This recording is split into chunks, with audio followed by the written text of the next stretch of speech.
আমি শাকিব খানের সাথে টিভিসি করে আসছি। আমার নিজেকে নায়িকা মনে হয়নি। আমার মাথায় শুধু একটা ছিল, আমি আমার ক্যারিয়ার করলে অ্যাক্টিংয়েই করব।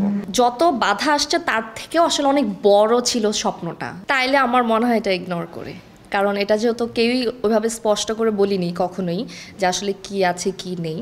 সো আমার মনে হয় যে এটা আমার জায়গা থেকে না বলি। ও যদি কখনো বলে যে অ্যাকচুয়ালি কী ছিল বা কী অবস্থা, তখন হয়তো আমি বলবো আচ্ছা হ্যাঁ ও যেহেতু বলছে তাহলে আমি হয় হ্যাঁ এটা হয়তো সঠিক বা এটা হয়তো ব্যাঠিক, এটা তখন বলবো।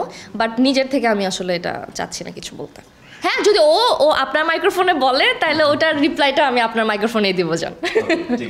আমার ক্যারিয়ার স্টার্ট হয়েছে 2012-তে ভিড চ্যানেলে টপ মডেল 2012-এর মাধ্যমে।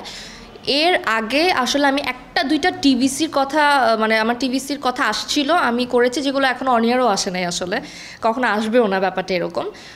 ওইখানে একবার একটা জায়গায় যাওয়ার সময় আমি আর আমার মা বাসে গিয়েছিলাম, কিন্তু ওইটা ওই একবারই হয়েছে, না বাসে না সিএনজিতে যেন, আমি আসলে ভুলে গেছি।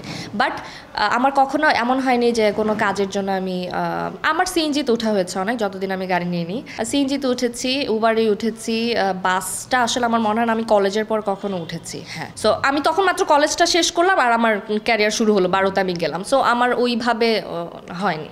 না, আসলে যেটা হয়েছে যে আমি যখন ক্লাস 4-5-এ পড়ি তখন থেকে তো মানুষের অনেক ইচ্ছা থাকে যে ডক্টর হবে, ইঞ্জিনিয়ার হবে, মানে মানুষজন বুঝেই এটা ছেলেমেয়েরা যে আচ্ছা ইঞ্জিনিয়ার হবে, ডক্টর হবে। তো তখন থেকে আমার মাথায় শুধু একটা ছিল, আমি আমার ক্যারিয়ার করলে অ্যাক্টিংয়েই করব, মানে আমি অ্যাক্টর হব, এছাড়া অন্য কিছু না। তো ওই জায়গা থেকে যখন আমার প্যাশন এটা, আমার ইচ্ছা এটা, আমার সব কিছুই এটা, তখন আমি যখন মানে এতটুকু ব্লেসড যে আমি আমার ক্যারিয়ারটা অ্যাক্টিংয়ে করতে পেরেছি, ওই জায়গা থেকে হ্যাঁ অনেক কিছু এসেছে পথে, অনেক লাইফে অনেক বাধা এসেছে, বিপত্তি এসেছে, ওগুলো পার করে এখন পর্যন্ত আছি। কিন্তু কখনোই এটা মনে হয়নি যে না এটা না করে হয়তো অন্য কোথাও গেলে বা অন্য কিছু করলে ভালো হতো, বা না এটা আসলে নিতে পারছি না, বা না না না, এই জিনিসটা হয়নি। কারণ যত বাধা আসছে তার থেকেও আসলে অনেক বড় ছিল স্বপ্নটা, বড় ছিল যে নিজেকে অভিনেত্রী হিসেবে দেখবো, এখনো সেটা নিয়েই বাঁচি। সো যার কারণে বাধা যতই আসুক ওইটা পার করে সামনেই যাবো। আসলে আমি যে নায়িকা, ওই নায়িকার ট্যাগ আমার বুঝতে একটু সময় লাগছে। আসলে যখন আমি শুরু করি,